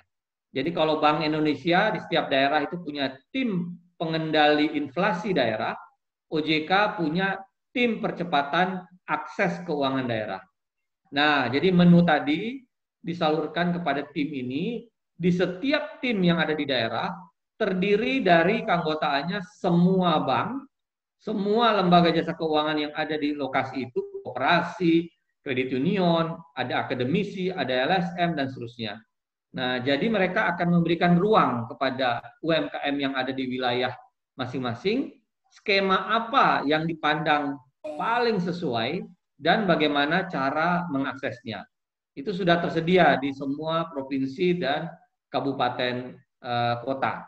Berisi resep dan cara untuk mendapatkan akses. Ada yang fully subsidi, yang benar-benar sejenis CSR skemanya, sampai ada yang fully komersial. Jadi di sana berisi perwakilan dari lembaga-lembaga yang menyediakan skema sepenuhnya subsidi sampai sepenuhnya komersial. Nah, silahkan ini bisa diakses. Tetapi saya katakan tadi, ini sifatnya individual dari teman-teman secara parsial yang ada di MVA. Nah, informasi ini kita bawa kepada MVA sebagai lembaga, kemudian diadvokasikan secara luas kepada masyarakat. Di sana kira-kira antara lain bentuk MVA dalam konteks membantu akses permodalan kepada UMK. Saya kembalikan ke Pak Bagio. Baik, terima kasih. Saya kira ini jawaban yang luar biasa lengkap karena beliau ini pembina dan pendiri juga dari MVA ini, sehingga proses perjalanan sangat menjadi bagian dari ritme perjalanan Pak Roberto sendiri secara pribadi. Baik, Bapak Ibu, ini ada yang hand raise. Ini saya lanjut juga karena waktunya terus berjalan. Ada Pak Martino Wibowo ya, saya lihat ada hand raise. Saya kasih kesempatan untuk bisa memberikan pertanyaan langsung lewat video. Ya, bisa dibantu Mas.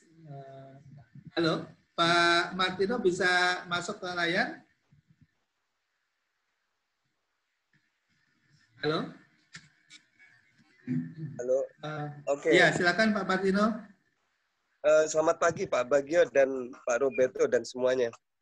Ya, terima kasih saya hadir di sini sebagai peserta.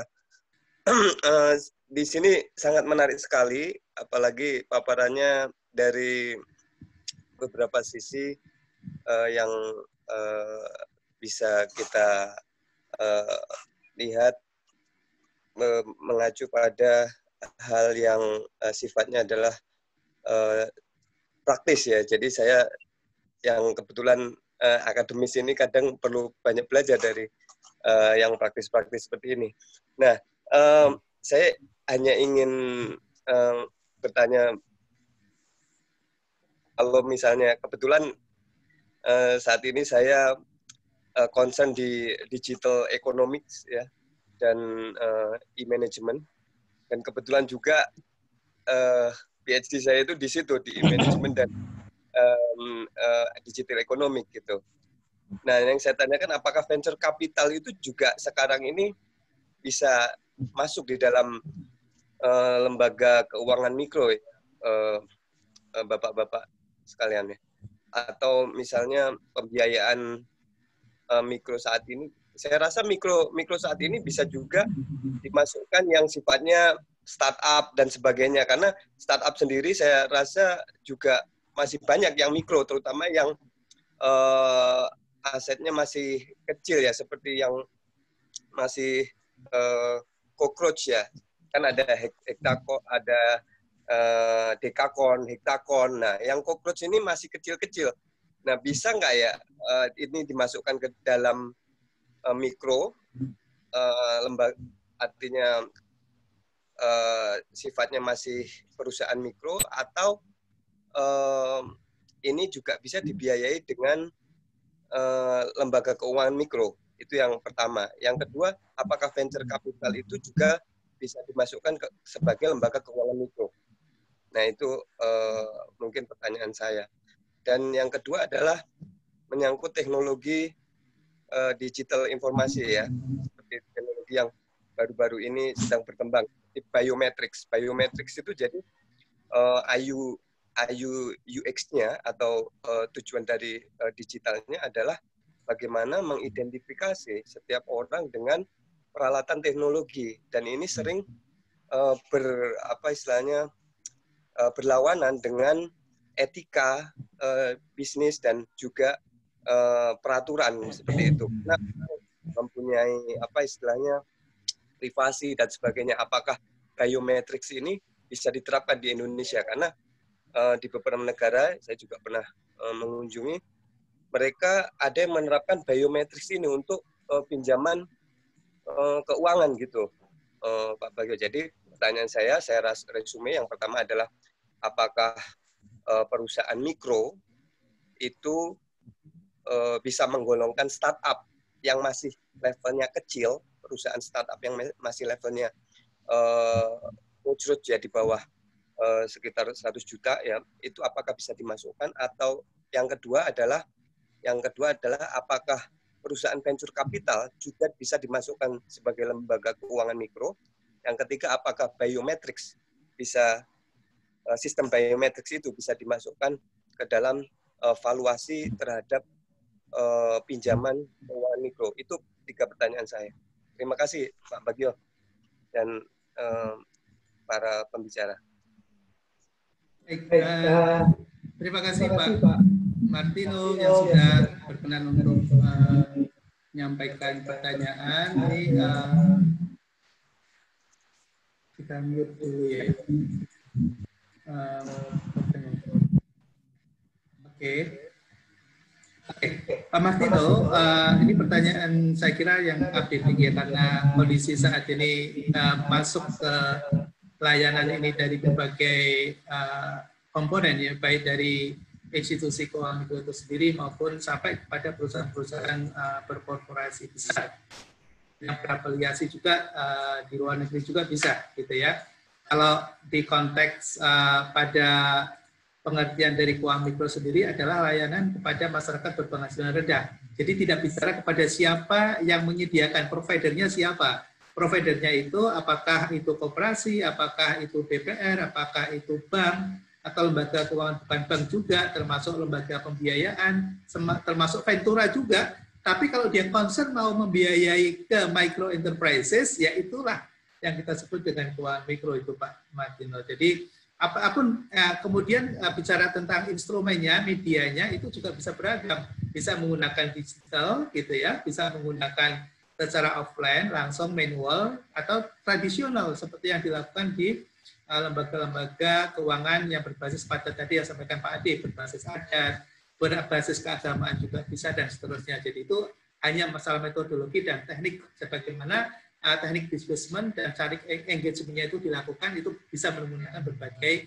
alat gitu. Nah, makanya menarik di MPA itu bicaranya bisa aja koperasi, bisa aja bicara tentang modal Ventura yang besar gitu ya, bisa juga bicara perbankan gitu ya. Jadi sangat luas sekali ya, sehingga dari berbagai unsur silahkan bisa bergabung di MPA untuk discuss gitu ya, untuk berdiskusi dan kemudian memberikan penguatan kepada para pelaku agar bisa secara harmonis menjalankan masing-masing fungsi dan misinya itu, concern bagaimana kita mengangkat micro enterprises ini menjadi lebih berdaya. Semakin kuat, mereka semakin baik kehidupan dan kualitasnya. Inilah harapan kita. Indonesia semakin maju ke depan, dan tentunya ini adalah harapan kita semuanya. Saya kira seperti itu Pak Martino. Terima kasih. Ini kalau melihat dari waktu sudah di pukul 10.35. Sebetulnya ada beberapa pertanyaan yang masih tergantung di chat kita. Nanti kita mudah-mudahan bisa kita sampaikan kepada para narasumber.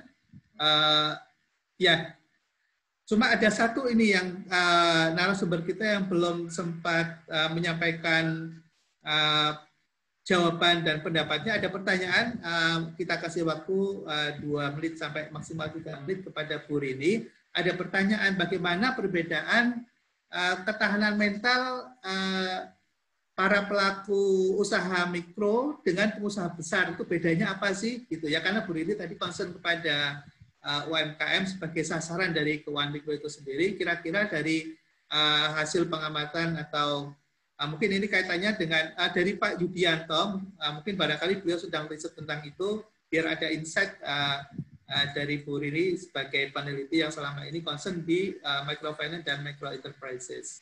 Silakan Bu Rini, saya kasih kesempatan untuk menjawab. Ya, terima kasih Pak Bagio. Ini pertanyaan bagus banget dan menurut saya suatu hal yang perlu dipahami oleh orang-orang yang ingin memberikan pembiayaan ya, karena sifatnya sangat berbeda antara perusahaan yang sudah berkembang dan besar dengan yang kalau tadi Pak Martino bilang yang startup atau mungkin skalanya masih kecil. Intinya adalah kalau kita ini usahanya masih sangat kecil, kita belum punya cukup modal untuk bisa membayar orang lain. Jadi kebanyakan kegiatan-kegiatan itu harus dilakukan sendiri, ya. Dan jadi istilahnya kalau kasarnya ya, dia tukang sapu juga, direktur juga, OB juga.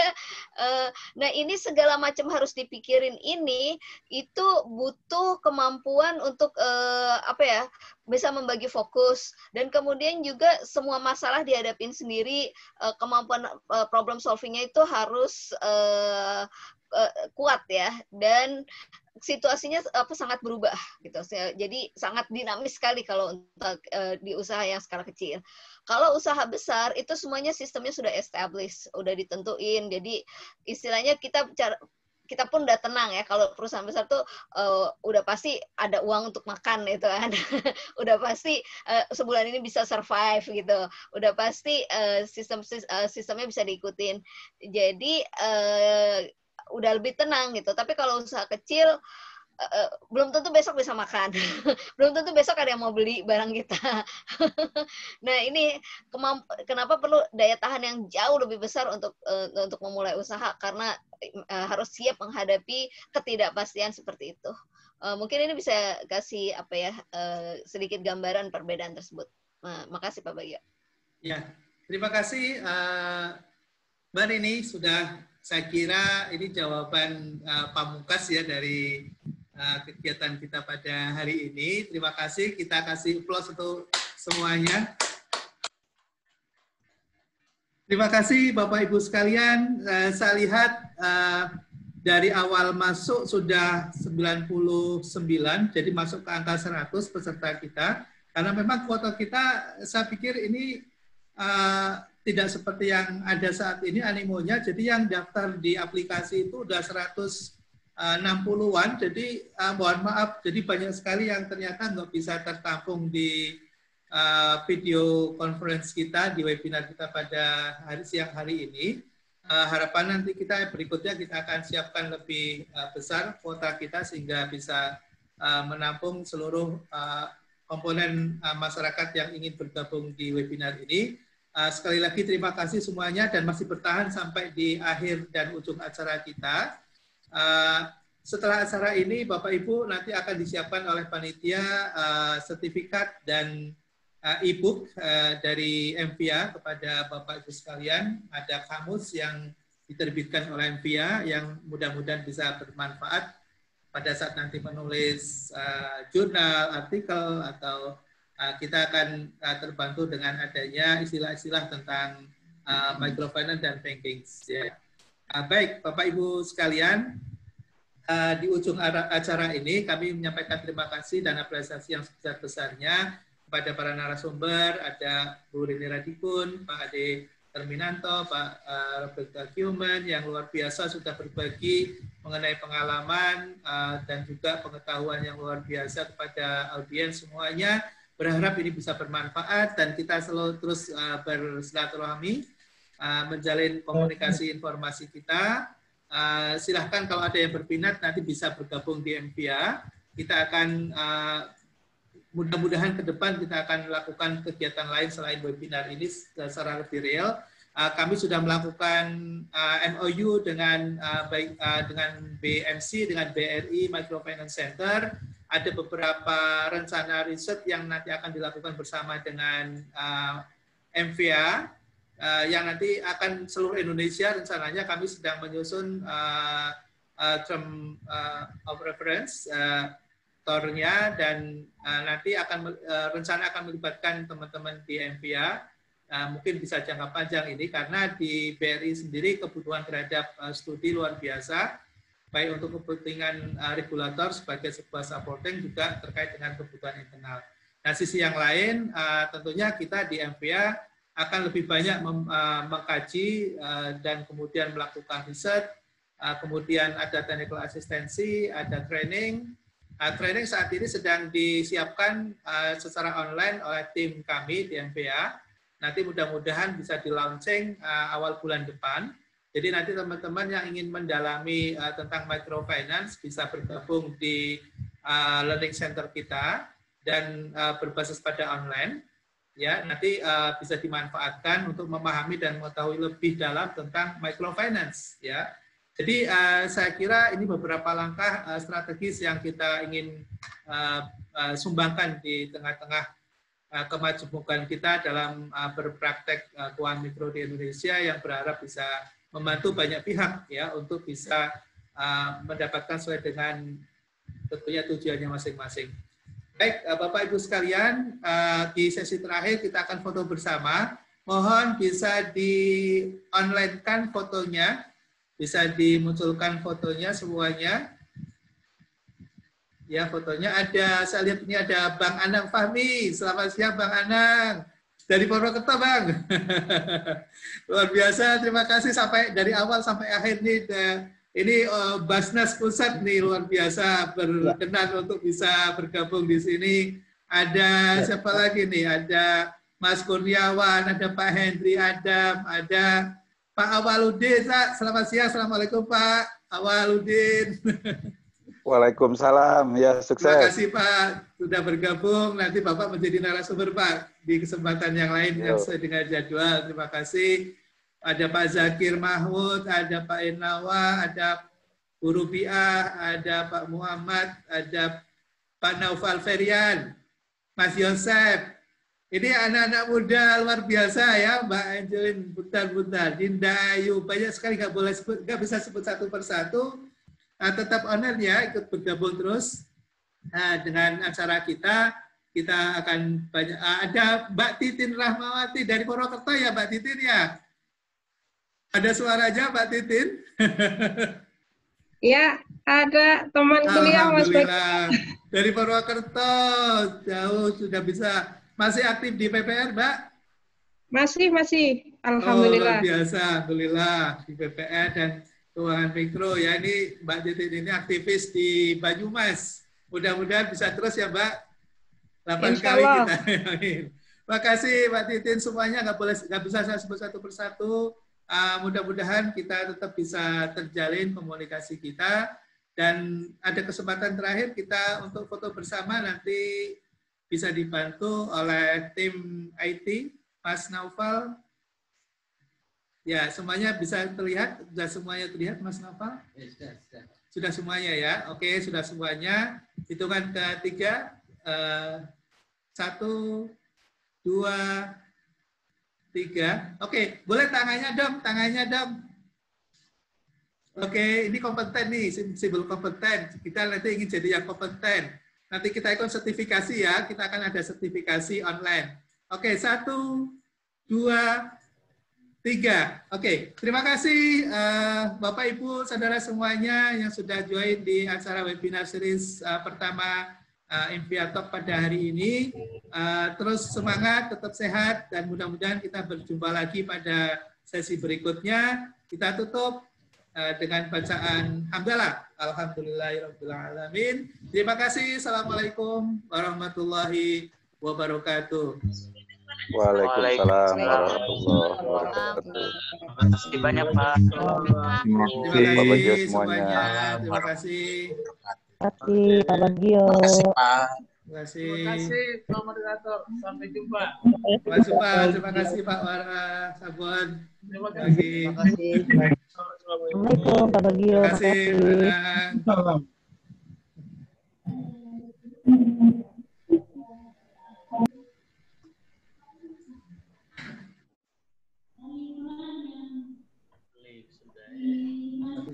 Pak Yudi masih ada di sini. Terima kasih Pak Yudi. Luar biasa surprise nih Pak Yudi mau bergabung. Enggak lah Pak.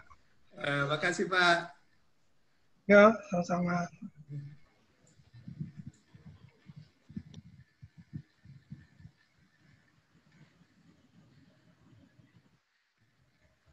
Okay.